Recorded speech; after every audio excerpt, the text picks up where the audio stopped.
What's going on, YouTube? Welcome back to the channel. This is for entertainment purposes only. So it's been a terrible week for me. I didn't get around to making a video yesterday. And on top of it, I just sliced my finger to the bone. Like, I had blood all over my kitchen, man. It was horrifying. This is my wiping hand too, so, you know. You can't screw up the wiping hand, man. But, yeah, crypto-wise, things are looking good, guys. Things are looking good. It's all part of the process here. So, Bitcoin at 79. I'm thinking this is going to come down 74, 73. And then from there, back up. You know, Trump announced, you know, that he wanted to make, he wanted to put these things in the reserve, but they're not going to just announce it and throw money in there. They're going to let things kind of die down a little bit, pull back, and then another announcement will come out. You watch. This is how human emotion, this is how these charts work. Right, it's going to come down to 74, 73,000, and then and then Trump will come out and like make it tax free or whatever. Something will happen, right? Guaranteed something will happen, and it's going to go back up. I mean, look at XRP. If this drops down to here, yeah, whatever, man. Right? Drops. Goes back up, completes this little expansion, off to new territory. XLM. Look at this. And don't worry about that, because that always happens right before the strong buy comes in. We sell. We complete this flag. And then we're off. I think XLM I'm down the most, because I was buying it up here. So I'm down pretty good, but I'm going to hold. ACH, I'm down a couple $100. Nothing major, but I like how they're trying to merge like crypto with the you know, the payment and money transfer system. And then this one, SPAUSD. So I put $1,000 in this already. I'm down $83 right now. If this pushes down to like 13, 12 cents, oh no, it's under a penny. Sorry, it's under a penny. So it's gonna get closer to 1 cent. I mean, 0.012, 0.13. If we get somewhere in that range, I'm going to buy again with another 1,000. Because if you do the whole measured cup and handle move here, you know, from rim to bottom of cup, move it to the approximate where you think the breakout point's going to be. Well, it could be 13, 14, 16 cents. So that's a 7, 8x on your money just from there to there. And it could go higher than that. That's the thing.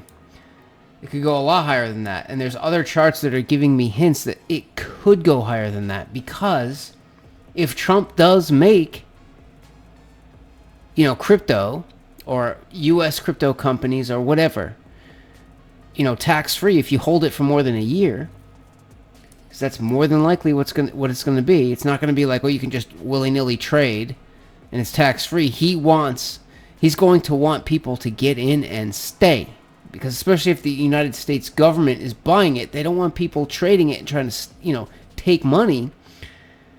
They're going to want you to get in and stay. So it's going to be a year or more that you have to hold to get tax-free benefits. So if that's the case, are the days of Bitcoin shooting up and shooting back down over? Could be.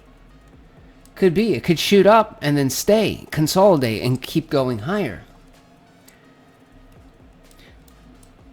So I think I do see that there's a battle over the future of money happening right now. And yes, I'm trading some of the other ones, but if I was going to long-term hold something, you know, it seems like Mr. McAfee knew what the fuck he was talking about. He knew what he was talking about. That's why they went after him. He knew exactly what they were doing with our tax money, so he's like, fuck that, I'm not paying taxes. Then they went after him. Right? And then supposedly he committed suicide in jail. Like, do you see how egregious the spending is and all the corruption? It's like, why should we pay tax? Why should we? If there's all this bullshit, it should be clear and it should be on the up and up, like we're supposed to be. You know what I mean? But XMR USD, I'm pretty sure this is one of McAfee's little brainchilds right here. It's 100%, you know, decentralized, 100% anonymous. It's a currency. I'm still trying to dig and dive more into XMR.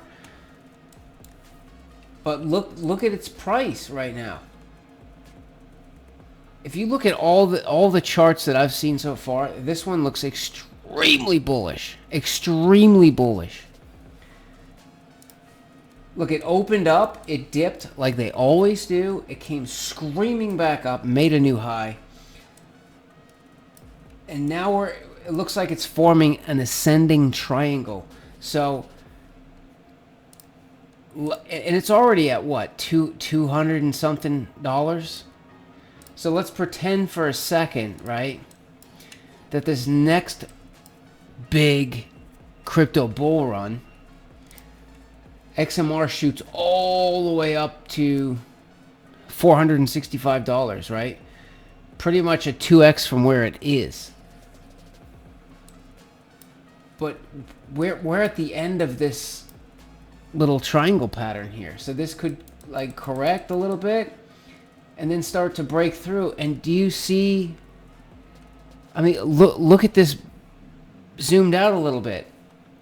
Here's 1,200, 3,000, 7,000, 19,000, 48,000. You're telling me we can't, that's not going to happen? That looks like exactly what's going to happen.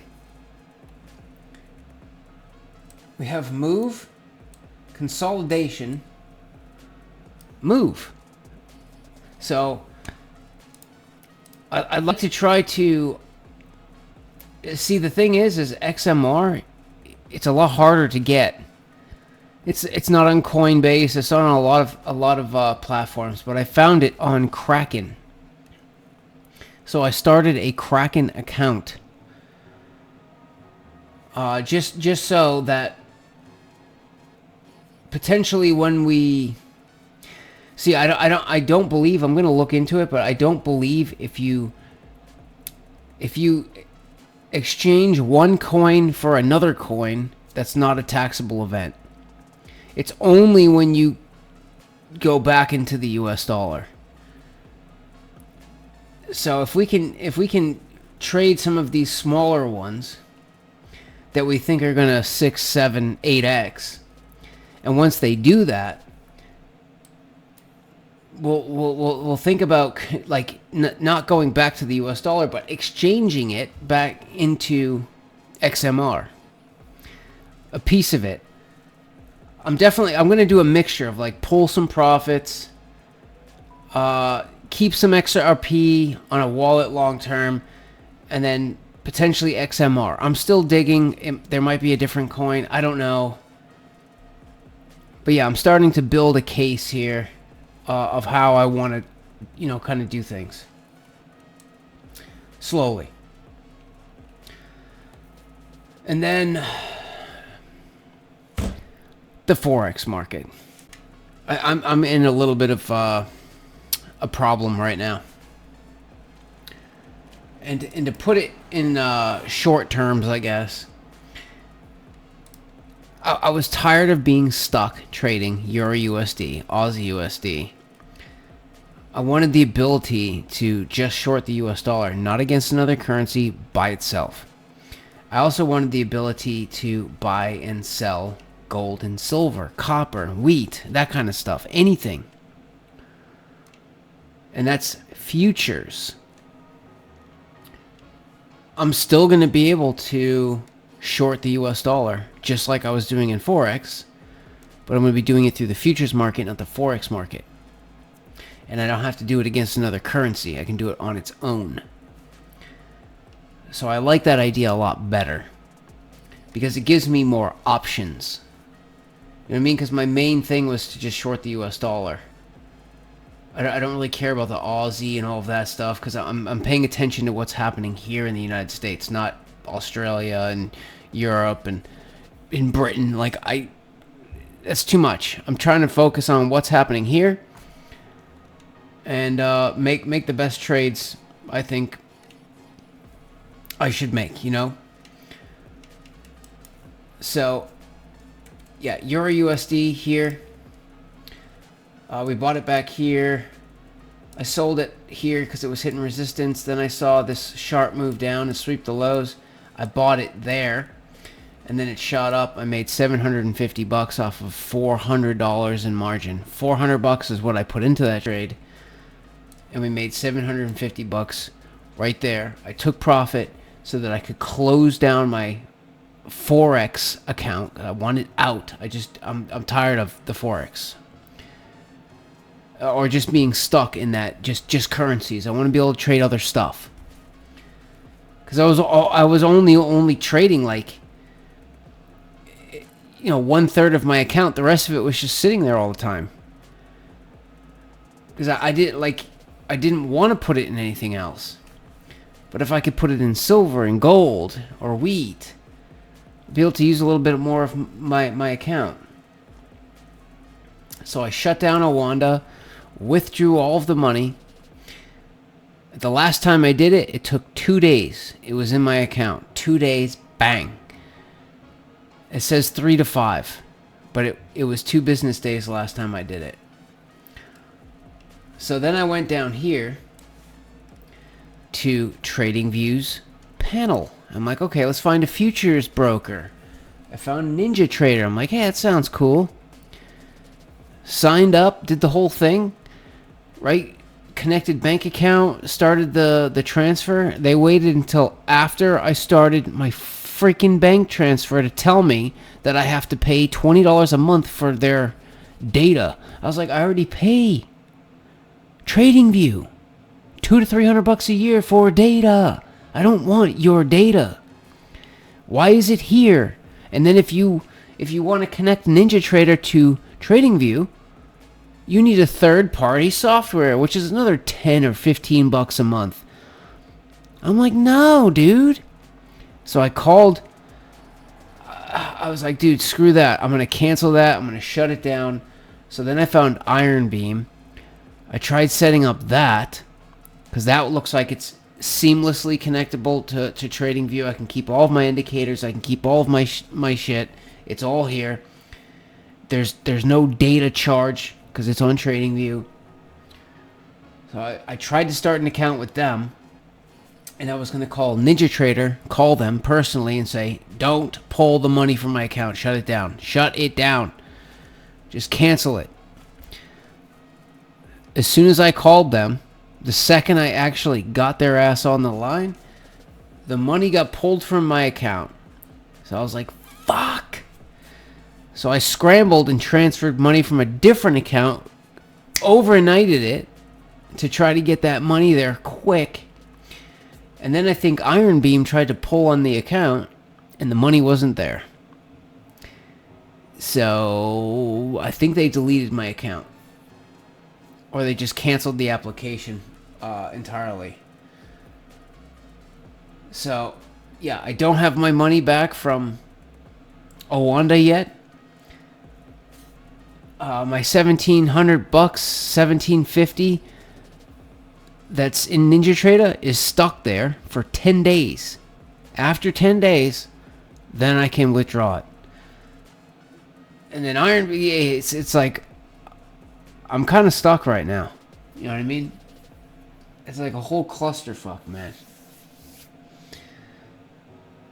So I have like $4,500 just stuck out there in the wires.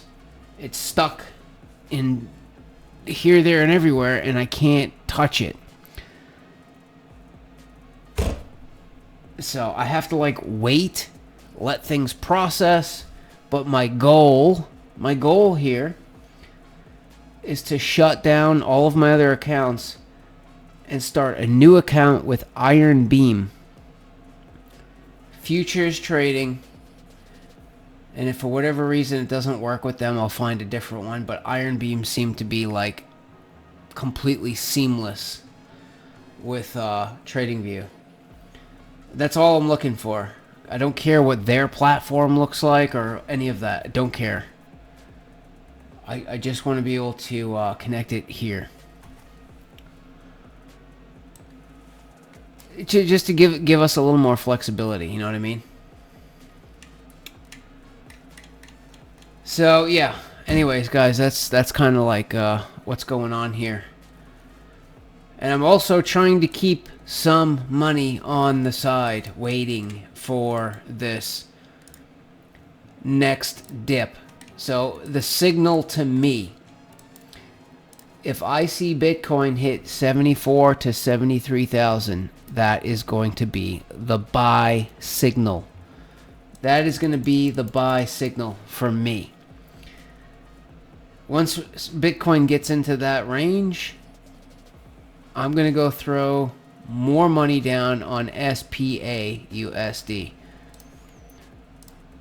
Because of that beautiful, beautiful cup and handle there. And that could be a 7 to 8x your money. And like I say, man, like big picture. Like really big picture thinking here. XMR looks really good, but you need to get Kraken. Well, yeah, you do need to get Kraken, but you need to get the Kraken app to buy XMR. But it's at $200, you know what I mean? So how much money are you going to make off $200 if it's already $200 versus a penny? That's why I'm going for these like super high, like higher risk plays that could multiply much quicker.